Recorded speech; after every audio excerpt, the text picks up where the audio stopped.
एक गांव में एक निर्धन जुलाहा दंपत्ति रहता था। जुलाहे का नाम था माधव और उसकी पत्नी का नाम था कांता। वे दोनों बहुत परिश्रमी थे।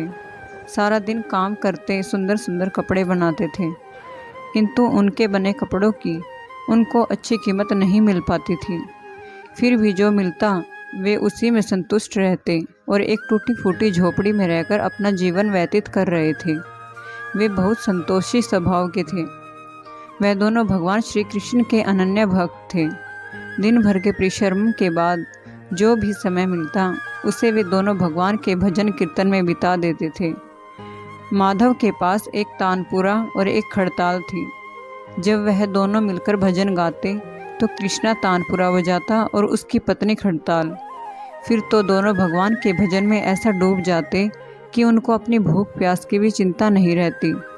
उन्होंने अपने दीनहीन अवस्था के लिए कभी भगवान को कोई दोष या उल्हाना नहीं दिया और अपने इसी जीवन में प्रसन्न थे। लेकिन एक दुख उनको सदा सताता रहता था कि उनके कोई संतान नहीं थी। इसको लेकर वह सदा चिंतित रहा करते थे। चिंता तो थी, फिर भी दोनों सदा भगवान की भक्ति में मगन रहते थे। इसको भी इन्होंने भगवान की लीला समझकर स्वीकार कर लिया और निष्काम भाव से श्री कृष्ण भक्ति लीन रहे। जब उनकी आयु अधिक होने लगी तो एक दिन लीला ने सुंदर से कहा कि हमारी कोई संतान नहीं है। कहते हैं कि संतान के बिना मुक्ति प्राप्त नहीं होती। अब हमारी आयु भी अधिक हो चली है, न जाने कब बुलावा आ जाए। मरने के बाद हमारी चिता को अग्नि कौन देगा? कौन हमारे लिए तर्पण आदि कार्य करेगा? कैसे हमारी मुक्ति होगी? माधव बोला, तू क्यों चिंता करती है? ठाकुर जी हैं ना, वही सब देखेंगे। माधव ने यह बात कह तो दी, किंतु वह भी चिंता में डूब गया। तभी उसके मन में एक विचार आया। वह नगर में गया और श्री कृष्ण के बाल रूप की एक मूर्ति ले आया। घर आकर बोला, अब तुझे चिंता करने की कोई आवश्यकता नहीं है। मैं यह बाल गोपाल लेकर आया हूँ। अब से यही हमारे पुत्र हैं। अगर हम संतानहीन हैं तो यह भी इन्हीं की इच्छा है। हम इनको ही अपने पुत्र की समान प्रेम करेंगे। यही हमारे पुत्र का दायित्व पूर्ण करेंगे। माधव बोला। माधव की यह बात सुनकर कांता अत्यंत प्रसन्न हुई। उसने बाल गोपाल को लेकर अपने हृदय से लगा लिया और बोली, आप बिल्कुल ठीक कह रहे हैं। आज से यही हमारे लाला हैं। तत्पश्चात दोनों पति पत्नी ने घर का एक कोना साफ कर वहाँ उनके लिए एक बैठने का स्थान बनाया और एक चौकी लगाकर उस पर बाल गोपाल को विराजित कर दिया। उस दिन से जुलाहा दंपत्ति का नियम हो गया। वह प्रतिदिन बाल गोपाल को स्नान कराते, उनको धुले वस्त्र पहनाते, अपने पुत्र की तरह उनको लाड़ लड़ाते, उन्हीं के सामने बैठकर भजन कीर्तन करते और वहीं सो जाते थे। वो दोनों अपने हाथों से बाल गोपाल के लिए सुंदर वस्त्र बनाकर उनको पहनाते थे, उनको खाना खिलाते, उनको झूला झूलाते और रात को उनको सुलाकर ही स्वयं सोते थे। इन सब में उनको बड़ा आनंद आता था। धीरे धीरे दोनों बाल गोपाल को अपने संतान के समान ही प्रेम करने लगे। बाल कृष्णा अब उनके परिवार का हिस्सा बन गए थे। कांता का नियम था कि वह रोज पहले अपने हाथों से अपने लल्ला को भोजन कराती, तब स्वयं भोजन करती थी। लाला को भोजन कराते समय उसको ऐसा ही प्रतीत होता जैसे वह अपने पुत्र को ही भोजन करा रही हो। उन दोनों के निश्चल प्रेम को देखकर करुणा निधान भगवान अत्यंत प्रसन्न हुए और उन्होंने अदृश्य रूप में आकर स्वयं भोजन खाना आरंभ कर दिया। कांता जब प्रेम पूर्वक बाल गोपाल को भोजन कराती तो भगवान को प्रतीत होता मानो वह अपने माँ के हाथों से भोजन कर रहे हों। उनको कांता के हाथ से प्रेम पूर्वक मिलने वाले हर कोर में, हर टुकड़े में माँ का प्रेम प्राप्त होता था। भगवान श्री कृष्ण स्वयं माँ की उस प्रेम लीला की वशीभूत हो गए, किंतु कांता कभी नहीं जान पाई कि वह स्वयं बाल गोपाल उसके हाथ से भोजन करते हैं। एक दिन कार्य बहुत अधिक होने के कारण कांता बाल गोपाल को भोजन कराना भूल गई। गर्मी का समय था। भरी दोपहरी में दोनों पति पत्नी कार्य करते करते थक गए और बिना भोजन के ही सो गए। उनको सोए हुए कुछ ही देर हुई थी कि उनको एक आवाज़ सुनाई दी, मैया, बाबा, मुझको भूख लगी है। दोनों हड़बड़ाकर उठ गए। चारों ओर देखा, आवाज़ कहाँ से आई। किंतु कुछ दिखाई नहीं दिया। तभी अचानक लीला को याद आया कि आज उसने अपने लाला को भोजन नहीं कराया है। वह हड़बड़ाकर उठी और दौड़कर लल्ला के पास पहुंची तो देखा कि बाल गोपाल का मुंह मुरझाया हुआ है। इतना देखते ही दोनों पति पत्नी वहीं उनके चरणों में गिर पड़े। दोनों की आंखों से आंसुओं की धारा बह निकली। लीला तुरंत भोजन लेकर आई और ना जाने कैसा प्रेम उमड़ा कि उसने लल्ला को उठाकर अपनी गोद में बिठा लिया और भोजन कराने लगे। दोनों पति पत्नी रोते जा रहे थे और लल्ला को भोजन कराते जा रहे थे। साथ ही बार बार उनसे अपने द्वारा हुए अपराध के लिए क्षमा मांगते जा रहे थे। ऐसा प्रगाढ़ प्रेम देखकर भगवान अत्यंत गर्वित हुए और अंतर्यामी भगवान श्री हरि ने साक्षात रूप में प्रकट हो गए। भगवान ने अपने हाथों से अपने रोते हुए माता पिता की आंखों से आंसू पोंछे और बोले, प्रिय भक्त, मैं तुम्हारी भक्ति और प्रेम से अत्यंत प्रसन्न हूँ। तुम जो चाहो वर मांग लो, मैं तुम्हारी प्रत्येक इच्छा को पूर्ण करूँगा। इतना सुनते ही दोनों भगवान के चरणों में गिर पड़े और बोले, दया निधान, आप हमसे प्रसन्न हैं और स्वयं हमारे सम्मुख उपस्थित हैं। इसी में हमारा जीवन धन्य हो गया। इससे अधिक हमें और क्या चाहिए? इससे अधिक किसी भी वस्तु का भला क्या महत्व हो सकता है? आपकी कृपा हम पर बनी रहे, बस इतनी कृपा करना। श्री हरि बोले, यदि तुम चाहो तो मैं तुम्हारे जीवन में संतान के अभाव को समाप्त कर सकता हूँ, तुम्हें एक सुंदर संतान प्रदान कर सकता हूँ। यह सुनते ही माधव और कांता एकदम व्याकुल होकर बोले, नहीं भगवान, हमको संतान नहीं चाहिए। उनका उत्तर सुनकर भगवान ने पूछा, किंतु क्यों? अपने जीवन में संतान की कमी को पूर्ण करने के लिए ही तो तुम मुझको अपने घर लेकर आए थे।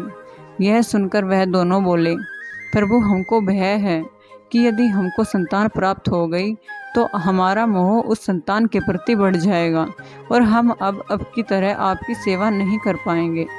उनका प्रेम और भक्ति से भरा उत्तर सुनकर करुणा निधान भगवान करुणा से भर उठे। उनके विचार सुनकर स्वयं भगवान की आंखों से आंसू टपक पड़े। वह बोले, हे मैया, हे बाबा, मैं यहाँ आया तो था आपके ऋण को उतारने के लिए, किंतु आपने तो मुझको सदा सदा के लिए अपना ऋणी बना दिया। मैं आपके प्रेम का यह ऋण कभी नहीं उतार पाऊंगा।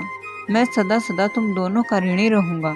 मैं तुम्हारे प्रेम से अत्यंत प्रसन्न हूँ। तुमने अपने निर्मल प्रेम से मुझको भी अपने बंधन में बांध लिया है। मैं तुम्हें वचन देता हूँ कि आज से मैं तुम्हारे पुत्र के रूप में तुम्हारे समस्त कार्य पूर्ण करूँगा। तुम्हें कभी संतान का अभाव नहीं होने दूंगा। तुम ये तो जानते ही हो कि मेरा वचन कभी असत्य नहीं होता। ऐसा कहकर भगवान बाल गोपाल की प्रतिमा में विलीन हो गए। उस दिन से माधव और कांता का जीवन बिल्कुल ही बदल गया। उन्होंने सारा काम धंधा छोड़ दिया और सारा दिन बाल गोपाल के भजन कीर्तन और उनकी सेवा में व्यतीत करने लगे।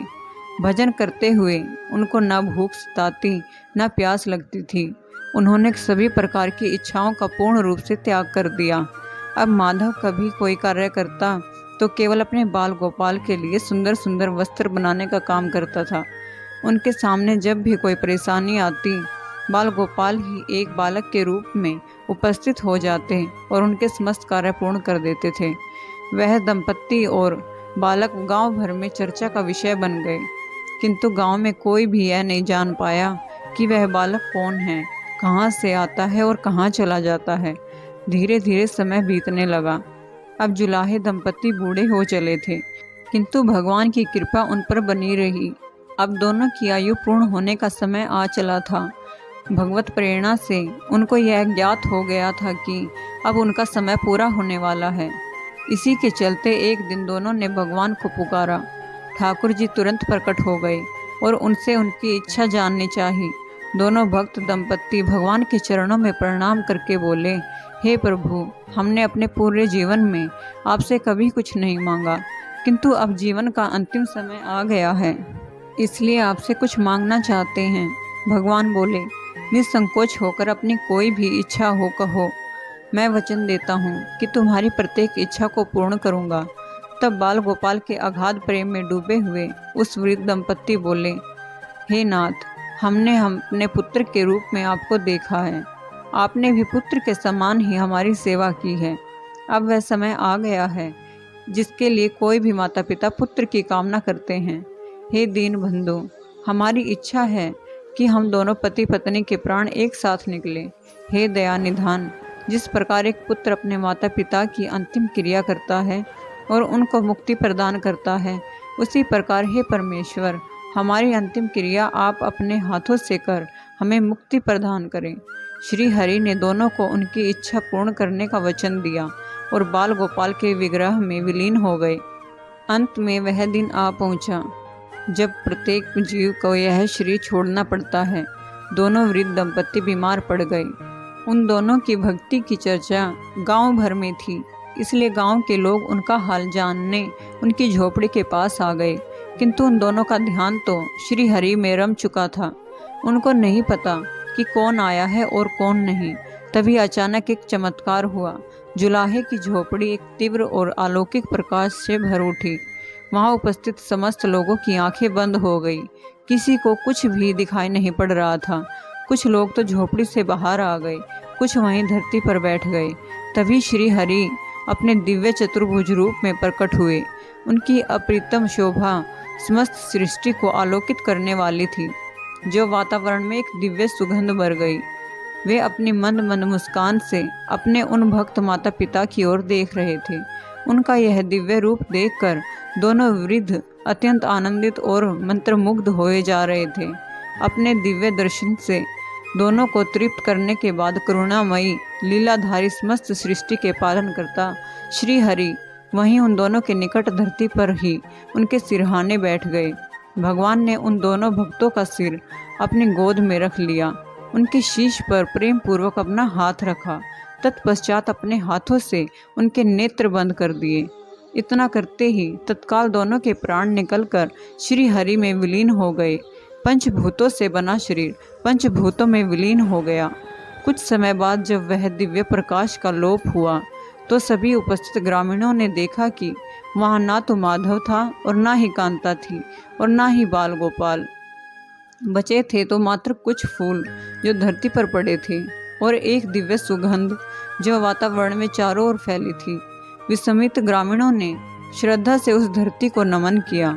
उन पुष्पों को उठाकर ग्रामवासियों ने शीश से लगाया तथा माधव और कांता की भक्ति और गोविंद के नाम का गुणगान करते हुए चल दिए।